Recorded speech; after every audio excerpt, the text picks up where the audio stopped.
Hello, everyone. Welcome to the digestion session. We're going to digest lessons from previous crises.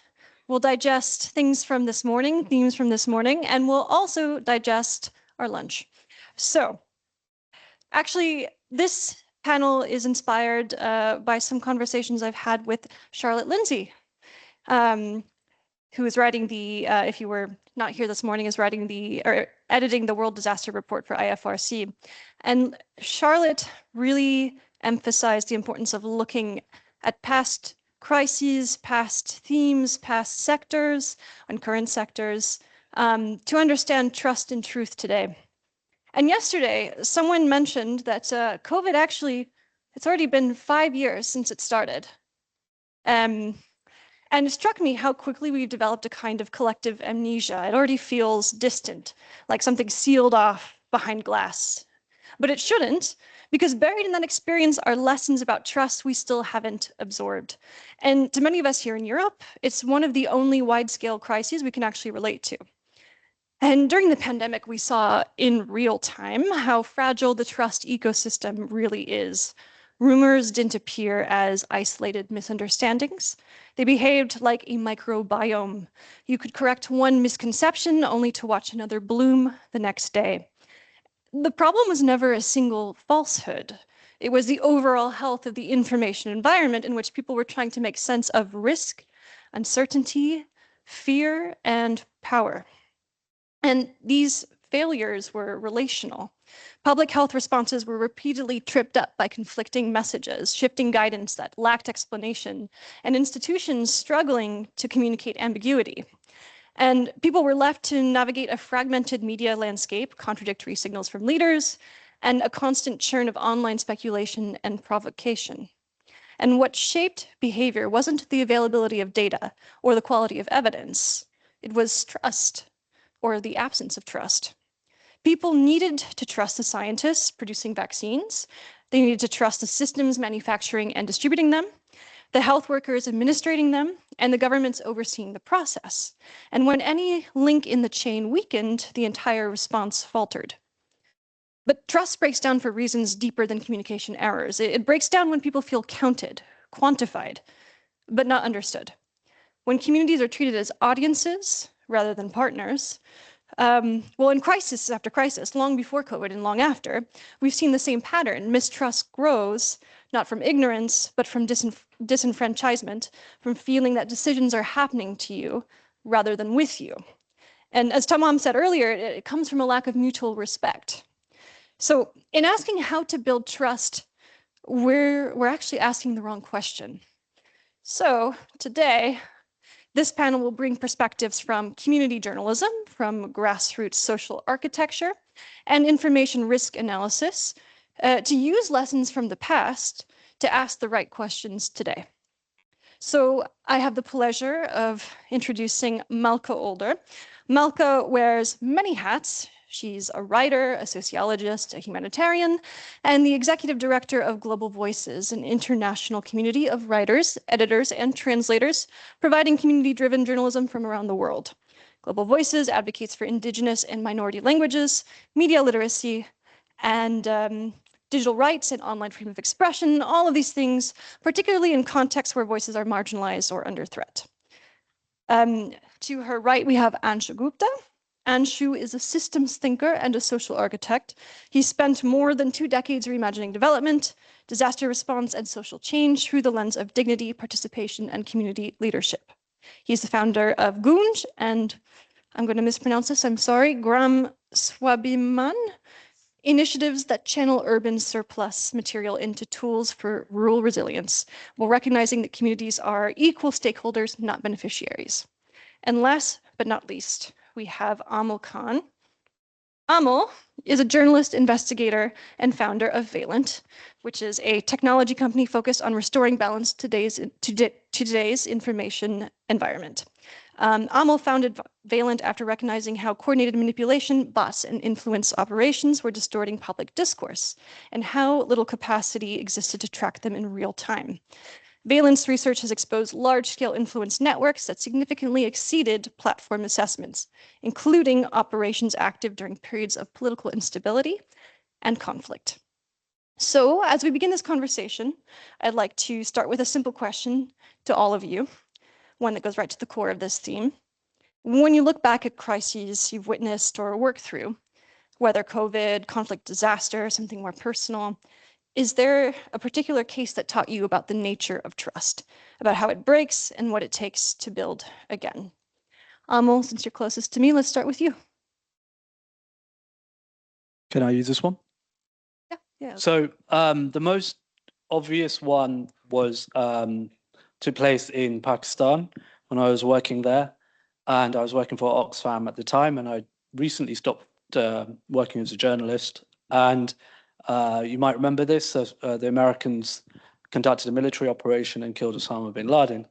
It wasn't reported so much at the time now, but it is common knowledge now that that whole sort of operation, the initial parts of it, the research involved people are on the ground, supposedly administering vaccinations, I think, or testing or something on the ground, and they were in fact working for the CIA, and that's how they found him, through DNA testing. And straight away that had an impact that we could see on the ground in Pakistan, where local communities, the local authorities, and of course the military authorities in Pakistan didn't see aid, humanitarian aid, medical workers in the same way, I think, ever again. Thanks, Amil. Malka, on to you. Yes, thank you. There's so many good examples of this from I've worked in a number of disaster responses, but the one that I want to talk about comes actually from my dissertation research, which was on Katrina and the response to that. And one of the things I discovered was multiple occasions where you had the FEMA operatives in the field asking for certain numbers of stockpile, or saying this is going to be really big, this is what we need. And that going up to the logistics center and them saying, they really don't need that much. We're going to send them 50% of that or 10% of that. And naturally, they were wrong about that. They did need that much. They might have needed more. And I bring up this example particularly because I think we see so often this mistrust for the information coming up from the ground.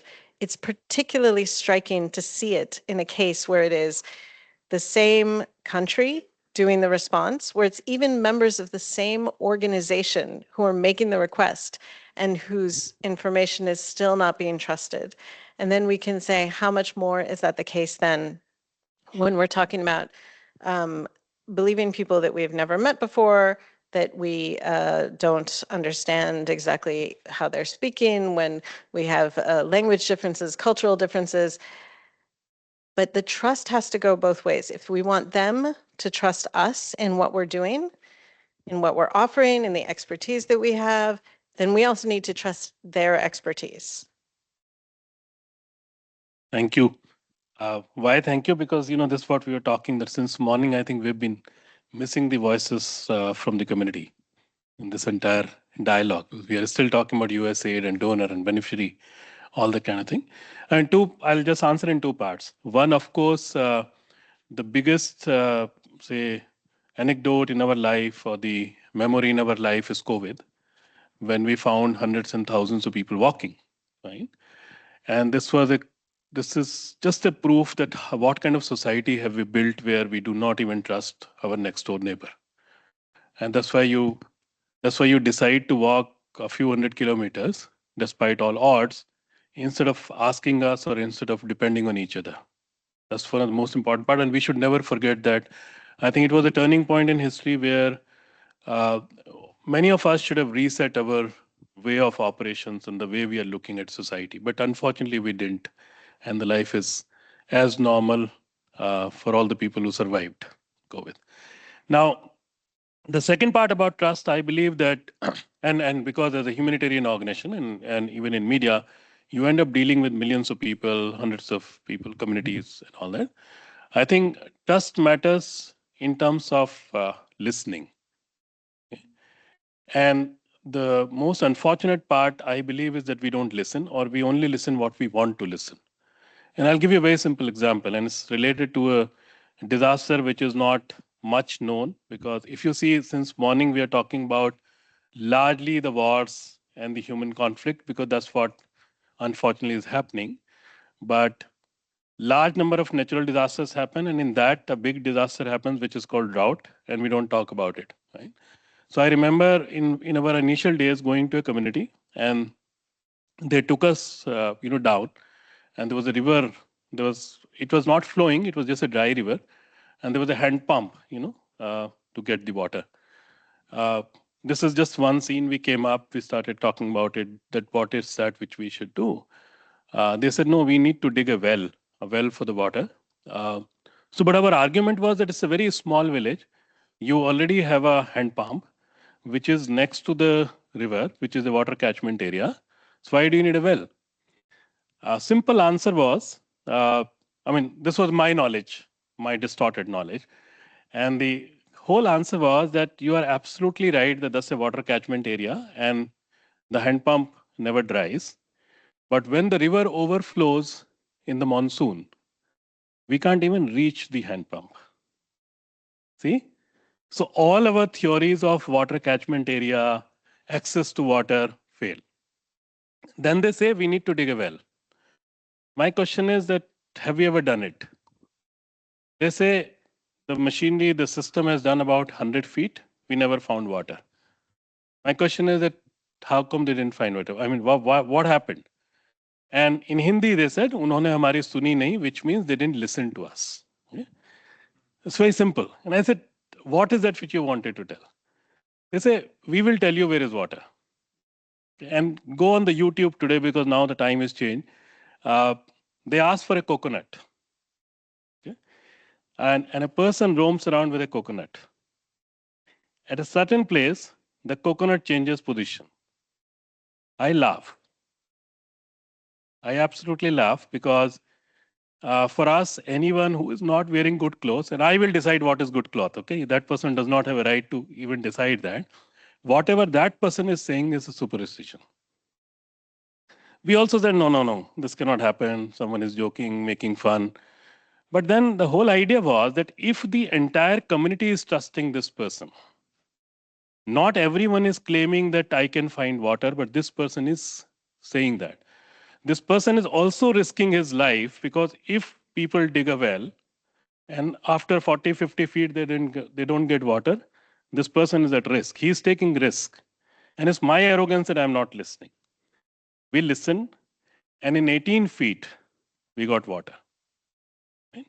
Now, sitting here, we all can argue that this is superstition, whatever. But none of us have this answer that 20 years back, 40 years back, in India and in many other countries, we didn't have machines. We didn't have AI, because we were dependent more on HI, which is human intelligence. But every village used to have a well. Right? So there was some wisdom. And not everyone is claiming that. There are certain calculations.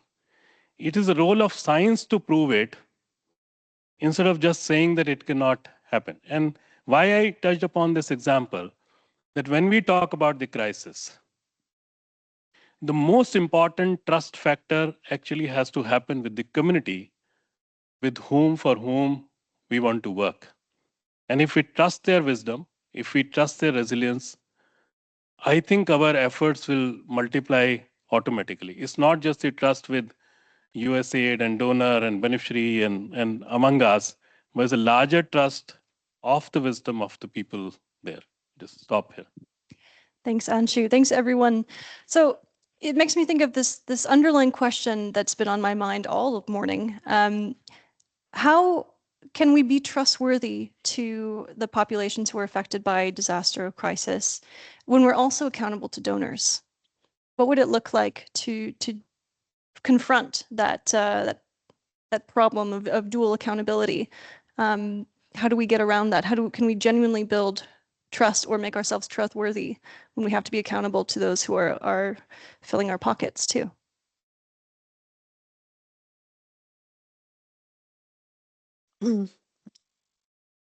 This phrase of dual accountability, which has been around for decades, and it's, it's an interesting phrase, but it was never, ever the same amount of accountability in both directions. And that has always been a problem with humanitarian work.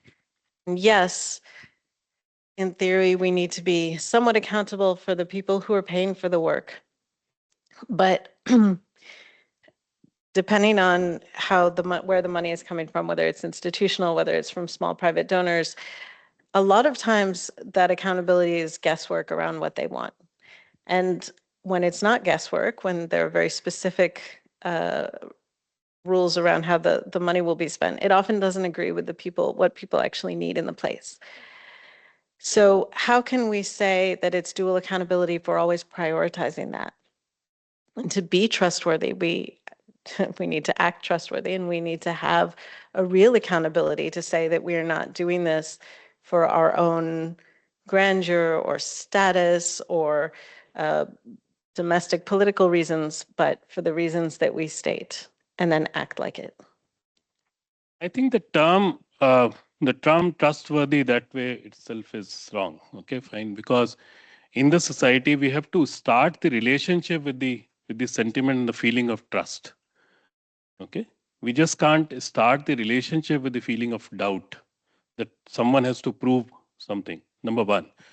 Number two, I think it just needs a little bit of extra effort of the people who are putting in resources. They also need to be there in the field.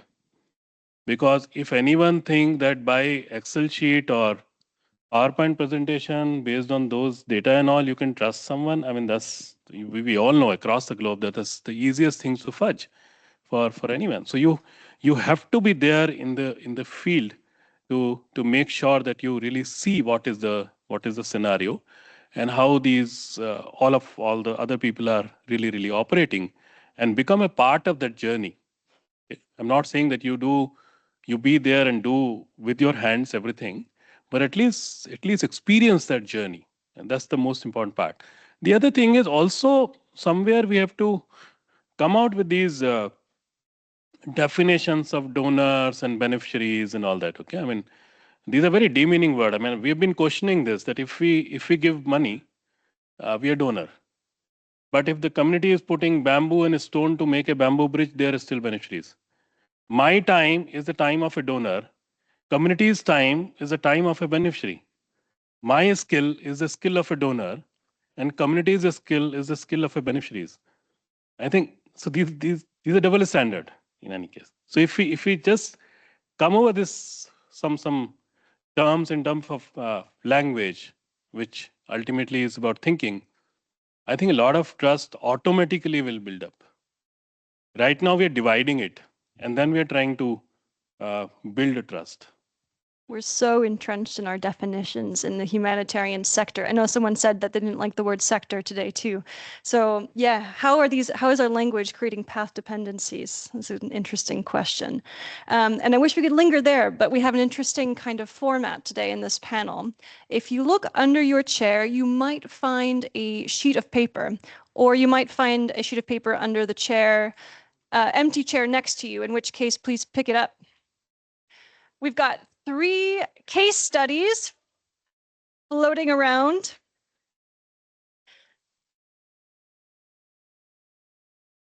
Take your time, find your case study.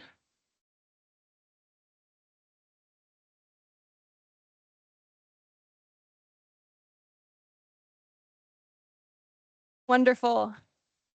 So, if you have a case study, please raise your hand. I'm coming back to you, maybe. That's CDAC, so. All right, sir, could you please read what's on your case study? Okay, thank you. It's of Northwest Syria, aid corruption and abandonment. So when massive earthquakes struck Turkey and Syria in February 2023, people in opposition held Northwest Syria waited for days with almost no international assistance. Border crossings were initially closed, heavy machinery was unavailable, and local respondents dug survivors with their hands. Social media filled with anger and disbelief. No one is coming, and I quote, people wrote, "We've been abandoned." So that is one. So I continue. When aid finally did arrive, many residents said it did not reach them. Monitoring by insecurity inside showed widespread perceptions that assistance was being diverted by local authorities or distributed through networks of loyalty and connection. Comments repeatedly claimed that international aid never reaches ordinary people, and that the Syrian Arab Red Crescent and affiliated actors controlled who received help. So that's the first one. Thank you. Thank you so much, Samuel. Samuel from FilmAid, right? Yeah. So we've got our Syria case study. Who has another one, not the Syria case study? Aha. Should I read most of it or just, yeah? All of it? Okay. All of it. So we have a case study of northern Nigeria. It's the polio vaccine boycott.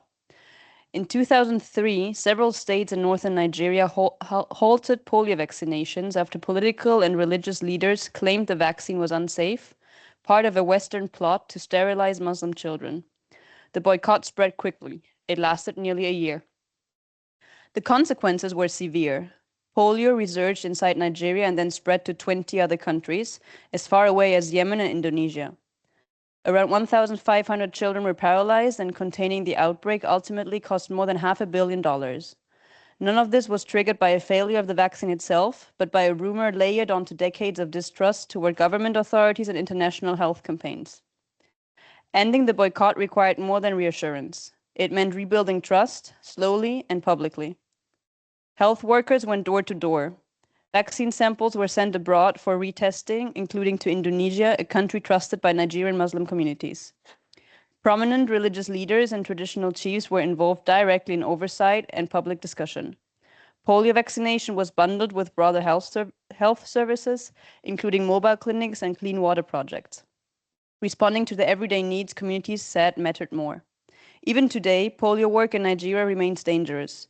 Vaccinators have been targeted and killed. And while Nigeria was officially declared free of wild polio in August 2020, transmission of circulating poliovirus type 2 continues to pose a serious challenge. I'm Lucy, working with the DW Academy. Thank you, Lucy. We've got one more case study, not about Nigeria or Syria. Good friend Stain. We're going to DRC, to Congo, and this is about Ebola. During the 2018 to 2020 Ebola outbreak in Eastern DRC, the international response arrived in North Kivu and Ituri with unprecedented visibility, heavily guarded treatment centers, armed escorts for aid workers, fleets of vehicles, helicopters, and international staff living in secured compounds. This level of investment contrasted sharply with what communities were used to. Decades of limited health services, chronic insecurity, and little outside attention.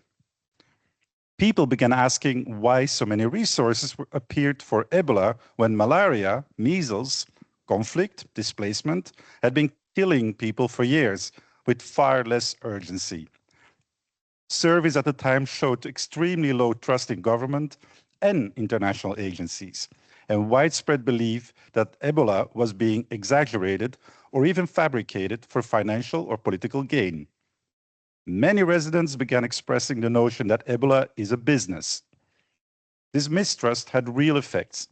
Families avoided the treatment centers, resisted vaccination teams, hid sick relatives, and in some cases attacked health workers and burned facilities.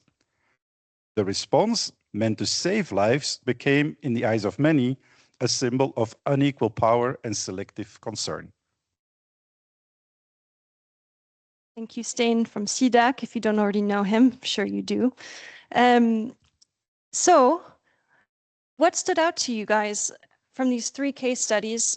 What maybe in a word or a sentence to begin with is something that jumps out to you as a common thread between Ebola in North Kivu, feelings of abandonment in Syria and Turkey, and skepticism of polio vaccines in Nigeria. What can we connect between those different case studies? Maybe Amil. What stands out to me is the disconnect between what, let's say, granular local narratives, understandings, assumptions would have been versus those held by those in power. And they don't have to be internationals. I think this is something in conversations in humanitarian circles and often journalistic circles, thinking back to a previous session, is overlooked as well, that even if as an international interlocutor, you're speaking to the head of a tribe or the district commissioner or such, there's obviously, we know this theoretically, there's multiple levels of the socioeconomic standing or whatever ways human beings organize each other. And that means that there could be hugely different basic assumptions on that level. And I think we all know stories from the work we've done where people are talking about, I remember one where somebody, where an organization spent a lot of money making, I think it was around Ebola, and it was a public health video, and they showed it to people on the ground. And they got, from one community, they got a really negative response. And they were complaining about the people in the video. And when they really dug into it, they asked them, like, what's the problem here? And they said, well, this village has chickens. So obviously they're not like us. We don't keep chickens. Having chickens in your village, it's a sign of that you're lower down the social standing or something. And so they just disregarded the whole thing because there were chickens in the video. But nobody had thought of that beforehand, even though they were obviously people on the local level that they've been talking to. So I'm wondering, in all of those examples, what were those micro level understandings and assumptions that we wouldn't have known if we were the video maker, or we wouldn't have known even if we were a district commissioner, who's from the community. And in the work that I do, what we look at is where people weaponize those differences. So that's what stood out to me. Malka, you look like you have some ideas. Yeah, I just want to pick up on some of those excellent points, and also the point that Anshu made earlier about the whole framing of us and them, and that vast difference in between the people who are acting and the people who are receiving. And I also want to put on my media hat for a second and say, if you are, I'll say in the US, which is where I grew up, but also certainly in Europe, there are a lot of places that you only hear about when there's a crisis. And that's really not enough. If we want to have the mutual respect and the trust that we need to understand each other, to notice some of these small differences, we need to be we have access to such an amazing surfeit of information in our lives. And so much of it is focused on this tiny, narrow segment of the world and this tiny, narrow segment of people who, most of them aren't that interesting anyway. So, one of the things that we try to do at Global Voices is have news from everywhere that is not just news about a crisis, whether it's a disaster, whether it's a political conflict, whatever it is, but to have just news about people living their lives in different ways in different places, and how important that is to start building those connections and the empathy that's necessary to have that trust when there is a crisis. Almost all these three cases, 2 points. One is that I think we didn't build a consensus or the communication with the community. And we just largely imposed something, okay? Number one. Number two, very simple thing, that if in the peacetime, we do not build trust in the society, in the system and the governance, and then we expect people, the masses, to trust that in the war or the crisis or disaster, I think that's the wrong thinking. You have to build society, trust-based societies in the peacetime. And then the crisis, you will not, at least people will listen to you. People will trust you. People will not doubt on your intentions to start with. But we're even having trouble building trust in peacetime between ourselves. Sasha from Fondation Hirondelle wrote a great blog for CDAC's website about epistemic rupture, or the breakdown of shared truths and understanding. And Malka, in your books, in Infomacracy, am I kind of saying that right? Infomacracy, and the rest of the central cycle, you draw attention to the sort of circularity of truth and power, that there is no truth without power. Is this moment when we're starting to pay attention to the sources of information, and we're starting to have plurality in truths, is it an opportunity for humanitarians to be less top-down, less paternalistic, and start listening to different sources? Yeah, and I would frame it a little differently and say that, you know, as the title of the book suggests, what we see is a lot of people who rule by information, that information gives power, whether that information is true or not, as long as people put attention towards it and possibly believe it. And you know, this is something that has been going on for as long as people have tried to grasp power, and certainly since as long as there have been ideas about large numbers of people voting on who gets power. If you're making decisions, then the basis for that decision making is pretty critical in determining who rules. So, you know, I think that it is important that we pay attention to that as opposed to letting it be a subtext. I think we're in a moment where certainly there is a lot of concern and worry about that. And I do think it is an opportunity, although I think there have been opportunities all along, and the best time was right at the beginning of humanitarianism, and the next best time is right now, to in fact decentralize our information, to think about, I don't know, you know, advertising humanitarian agencies, not in the way that we think are going to tug at some abstract person's heartstrings, but in the way that the people who are depicted in the advertisements want to be presented. If advertising humanitarian agencies is a thing we need to do, that we need to have real information about what the needs are, real connection between people, so that it is not so much we are giving and you are receiving, and it's going to stay that way because we're not going to give enough for it to change.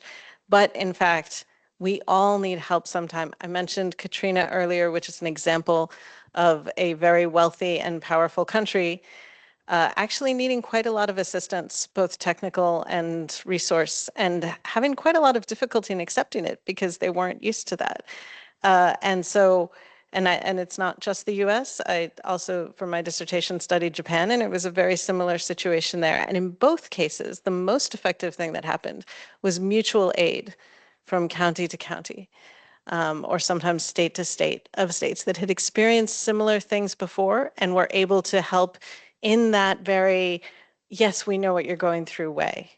And I think that is something for all of us to pay attention to, is that we're in this moment of polycrisis, of how we think about framing the assistance that, yeah, we know we're going to need it too. So there's a lot of things to unpack there, and we can get quite granular about what this epistemic rupture means. Like, on one hand, there's this great opportunity where we're interrogating how truth is produced and sustained and regulated by a series of political mechanisms, and that we should decentralize our truths.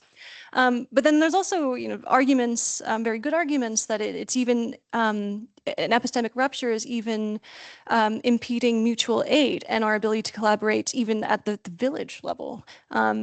So there's a lot to say about that, but I actually want to zoom back out and talk about this example you brought up earlier, Amil, about the fact that there's been some investigations, and you'll be able to explain this better, but there's investigations into some of the loudest white supremacists on the internet. And it turns out they're not even white.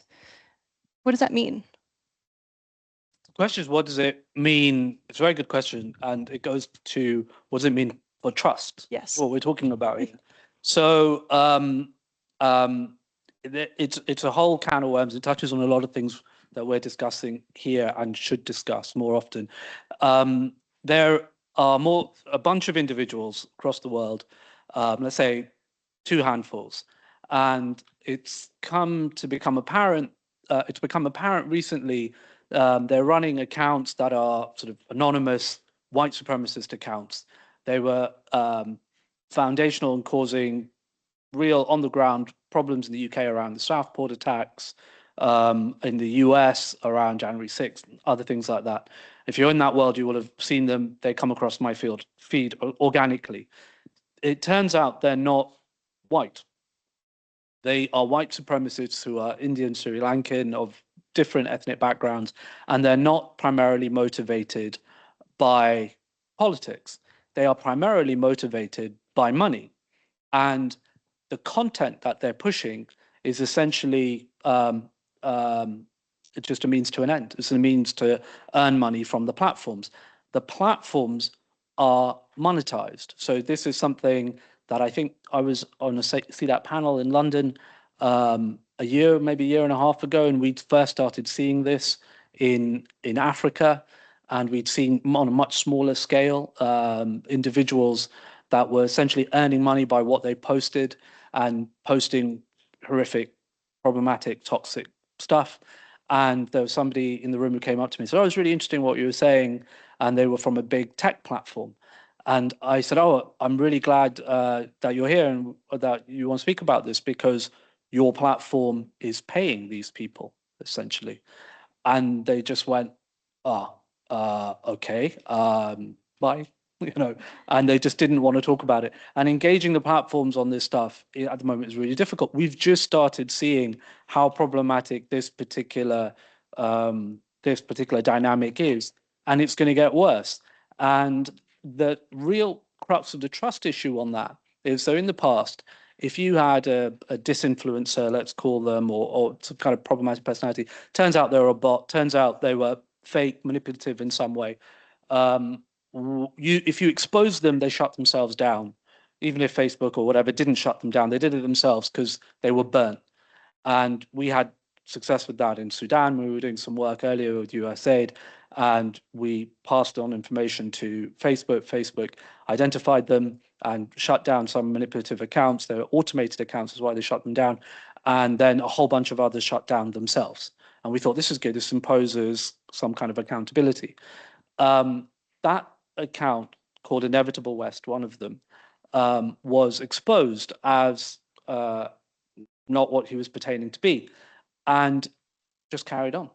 And his audience carried on. He didn't lose any followers. So where is the trust in that? There clearly isn't an issue that they think, "Oh, I've been duped. This guy's not a white supremacist, really. He's having me on." It's clear he's having him on, but they were happy to keep going. He didn't shut down. He didn't stop. He wasn't pulled.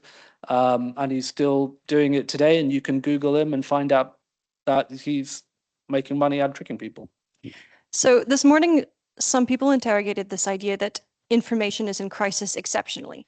And it's true that over 50 years ago, Hannah Arendt said that factual truths are never compellingly true.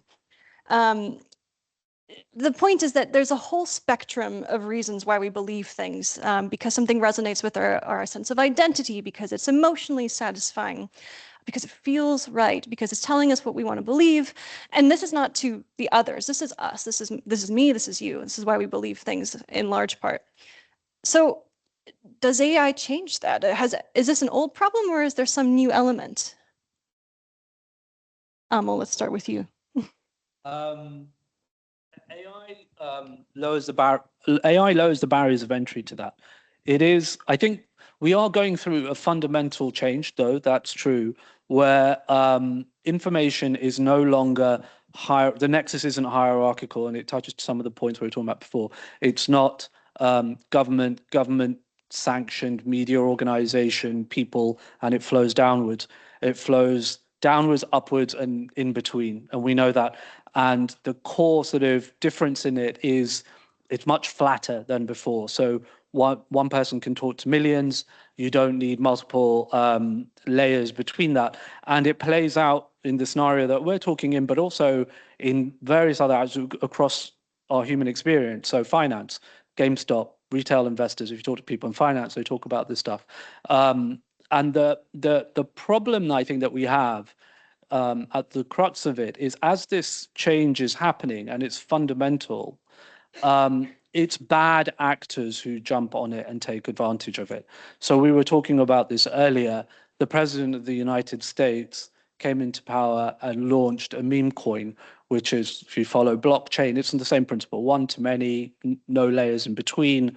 It's all hype for the most part. And he made billions out of it, talking about financing, fundraising.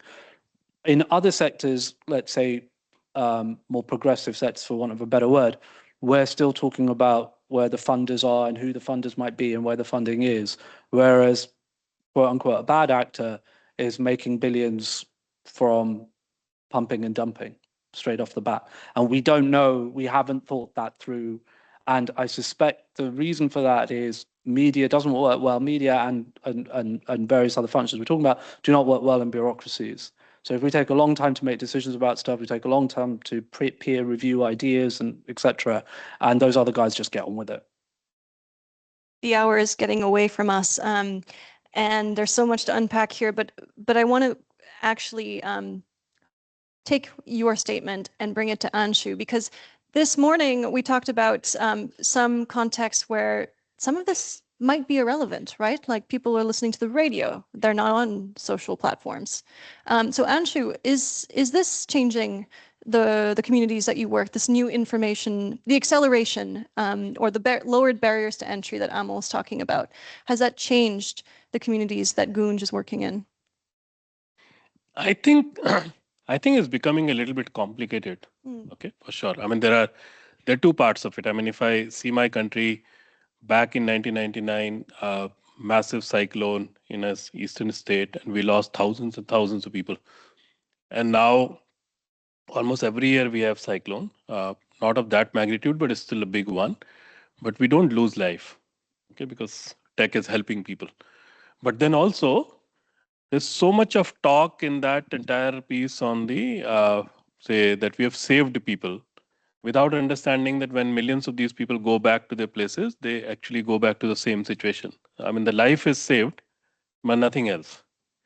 But because there is so much of conversation on life is saved, right? There is no aid, there's no support, there's no second level of things there. And people are now surprised, okay? Because the people at the receiving end or of the disaster and the support, they have no idea why this has changed completely. The only thing they know that they survive. That's it, right? That's number one. And number two, I believe in the era of tech and AI and all that, I'm still saying that, say, maybe some 20 years back, 15 years back, everyone was claiming and saying that now tech will solve the problem of poverty, inequality, and all kind of response and all that. Then we started talking about data. Then now we're talking about AI, that AI will solve all these issues. I think we really need to be very cautious about these things, okay? Because a part of the society, which is limited to us and maybe a little bit more extended here, we are the players around it. We keep playing, we keep claiming it's a business for us, right? But if you see the larger world, where in the morning someone said that 72% people don't live in the condition of democracy, right? So if you see, our world is very small. The larger world is completely different. So whatever we are talking about, AI, or maybe 2 years later something else comes up, and it will eventually come because that's called innovation.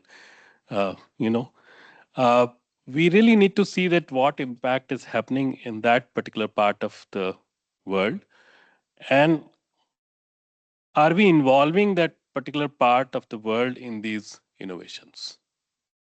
Okay, but what I feel in the last many, now it's been 27 years of this work, what I feel that a large part of it is still untouched. That's the sad part. Yeah, so many of the solutions that we've begun to talk about facing this new information environment are built for the global minority, the Germany that we're sitting in. It's dependent on having separation of powers and strong legal systems and people who can be held to account. But what happens when we're dealing with situations where the victims of disordered information environment are not citizens, for example? Lots to think about, and we only have a few minutes left for questions. So does anyone have any questions for our dear panelists? Or case studies about trust that you'd like to share? No questions. I'll let you sit with, aha, there we go. We need to build the trust. Thank you. It's a question for Amil. At the beginning, you talked about the break of trust with the community in Pakistan with the search for Osama bin Laden. What's happened since then? What has happened to try to rebuild trust? Is it just an impossible, barrier, or what are you aware of that has been, done to come back from this really challenging situation? I think in that case, I left Pakistan not long after that, but I've seen similar scenarios elsewhere. The local actors rely now less on borrowing credibility and trust by their association to Western actors, essentially. And sort of as a trend, you can see that. So Osama bin Laden's raid was not the only reason, but there's multiple other reasons. I think what happened in Gaza plays into that. So the sense that in the past, ICRC or Red Cross or Oxfam or USAID would gain a measure of legitimacy and trust because of the countries, the systems, the states, the societies that they came from, and said or unsaid, it was kind of part of the package. And what's happened in the last few years from then onwards, let's say 10, 15 years, has rocked that. Recent geopolitical events and the changes in the American administration, etc. And I've definitely noticed that organizations will lean more on local trust. And there is individual trust. It's this person, it's me, you know me. And we were talking about opportunity, and I think the opportunity is that if we borrow or maybe look as a kind of reference point what's happening in media, you could argue that Piers Morgan has a bigger audience and more trust with his audience than the BBC. He's just sold, if you follow this stuff, Piers Morgan, well-known British/American journalist, built a brand around himself after he left the big media organizations of this world, and has recently sold a stake in it for $150 million. This is a trend in media. It's him you trust. It's Mahdi Hassan you trust. It's Joe Rogan you trust. And the BBC is losing trust. So I see that because we see these kind of things cut and paste, across different sectors because the fundamental issues are the same, that organizations build trust on people, around people when they're successful. Malka, Anshu, do you have a response to that? Not to the original question so much, but I do think it's a really interesting point about this personal trust and relational trust. And I think that's something that we see in social media as well, where people will say, oh, I'm reposting this because it came from this person that I trust.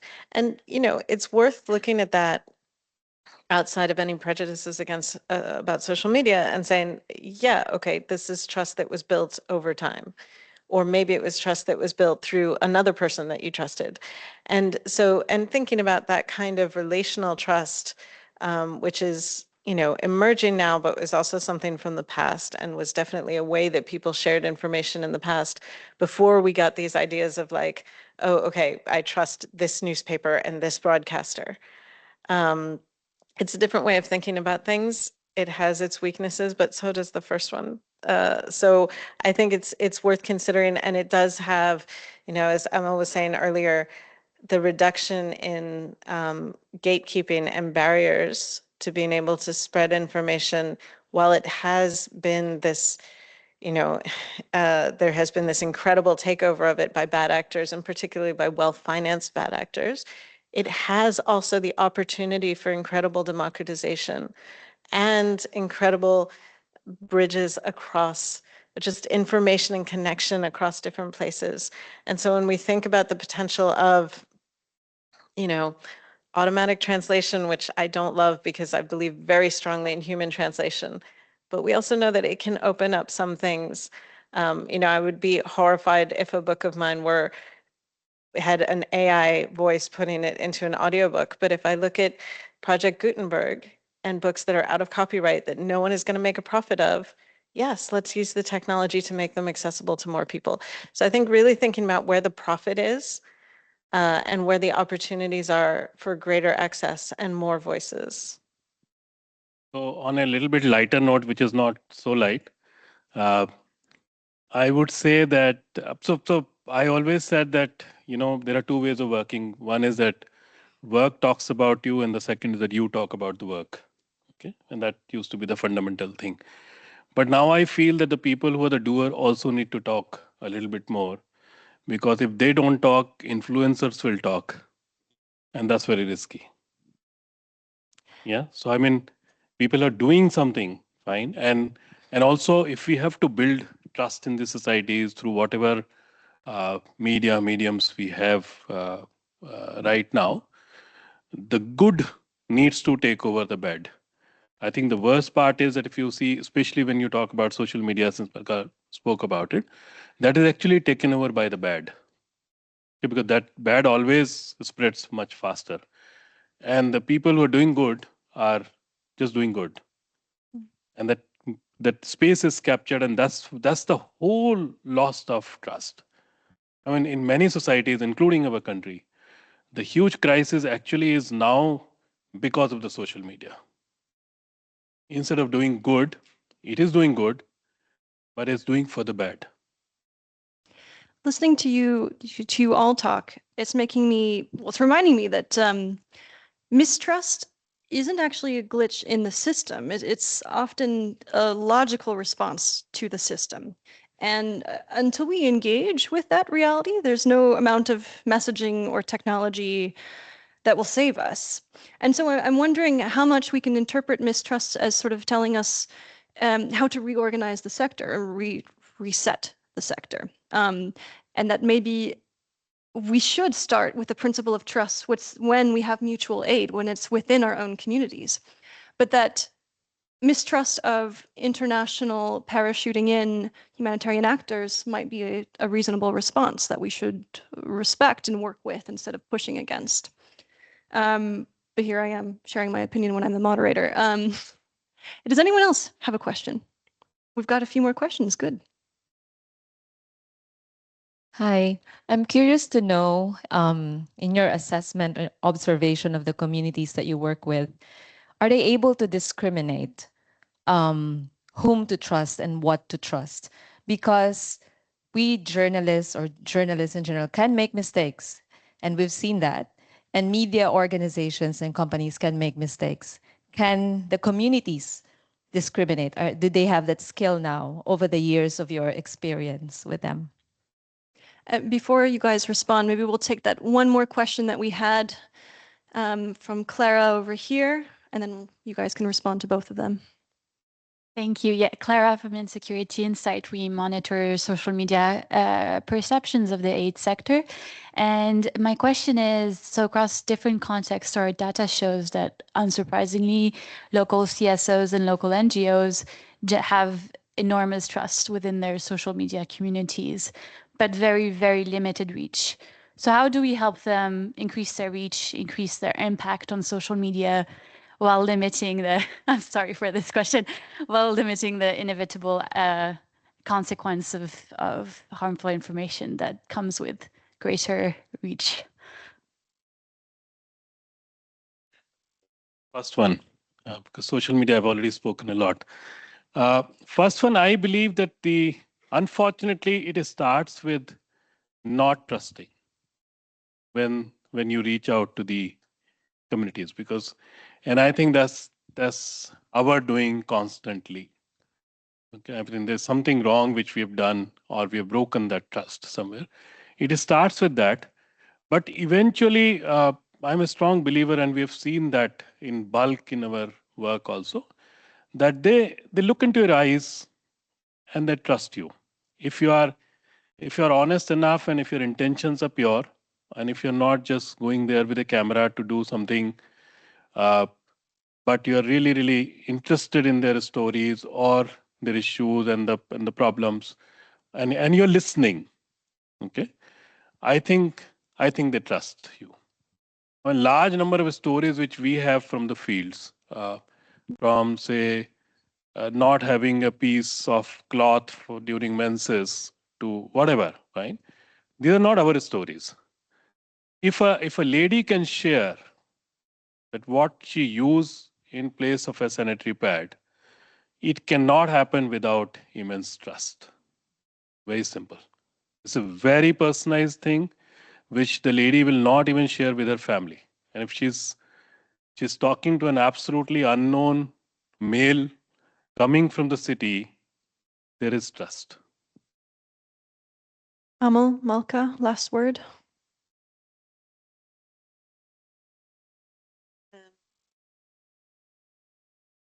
Yes, so I wish I had a wonderful answer to the question about using social media, because this is something that we are also struggling with. I mean, Global Voices is struggling with it as a media organization that had a really large following in the good old days of Twitter, sadly gone. And that we are now, looking at a very different social media environment that's fragmented, that has really serious ethical considerations about which platforms we participate in. But at the same time, we know that many of our communities are still deeply invested in some of those platforms. And we have not found the answer yet. But I do think it's worth also kind of coming back under that question and asking what the purpose is, because, which is not to say there isn't one, but to think about like that tension of, we're doing good work as a local NGO, but we also want to expand to reach other places that are not so local, perhaps. And I don't think that's necessarily a bad thing. But I'm not sure. I mean, social media can be a very tricky way to do that, because I think there are other kinds of offline social connection that can help that through word of mouth, through references, perhaps. I mean, I would love that social media still be a place for this to happen, and I think it should be. I have not cracked how to do it yet. And I do just want to say further, I agree that it is important that we take this lack of trust as an indication that we need to rethink the structure of humanitarian work and how it is done. I already talked a little bit about mutual aid, but I will also just say on top of that, that I do think that expertise is useful, including expertise that comes just from the experience of doing something over and over in different places. And I also think there are a lot of cases when, as much as the local communities know best what to do, they are suffering from a lot of shock and loss, and they shouldn't have to be the only ones to do it. So I still think that there's a really strong role for people to help others who are far away.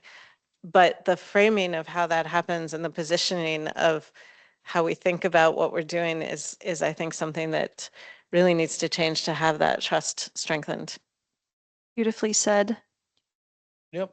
Just quickly on the last point, local communities I find do know in Sudan. There's words that they've had that they use for bots and bot farms that they've been using for 10, 15 years. So communities are very, very attuned to manipulation, because sometimes they need to know what's real, to know where you go, where can you go that's safe, where's not safe. So they'll be very attuned to it. And we tend to think the global minority countries, we're coming from there, we have more sophisticated media environment, so we know this kind of stuff and we're better at spotting it. Often it's a matter of life and death on the ground if you know it or not know it. So people do know it very well. I would say the hard thing to do in that scenario is listen and accepting are two different things. So when you're listening to people and they say that they trust a neo-Nazi outfit or a jihadist outfit, or they don't trust the medical teams that are around, and really getting to grips with that is actually, on a personal basis, in the teams that I've worked with, is actually the hard thing. It's like to really listen to those conversations. In issues of what they can do, I'm a big believer in, I should caveat this, I've worked in government, I've worked for media organizations, I've worked for political parties, and now I work in a startup. And I would say the theme that I've seen repeatedly is that the successful organizations are the ones that see communication as core of what they do. So not an add-on sort of department where they just kind of, and the senior person kind of says, just do your thing. They see it as fundamental to what they do. And they see their activity as a mode of communication. So it's not just the media stuff, it's actually how they present themselves, their posturing, their branding, their activity at its core. So I would say there is a lot of potential to improve, but the question there is not just, do we hire a new comms person? Do we get better software? It's how do we organize ourselves as an organization? There's so much to talk about on this subject. Thank you guys for starting the conversation, not just this panel, but this whole day. We've been talking about trust. We can go big and talk about epistemology and why we believe what we believe, and we can go granular, and then we do indeed need to have more conversations about what this means for humanitarian and media development operations. If you have ideas on how to start operationalizing some of these conversations, please put them on our call to action or the other boards over there. We also have a blank page poster board for you to put anything you want to put down. So let's start this relationship of trust in this room. Put down your thoughts, share it with the world. Thank you everyone for listening.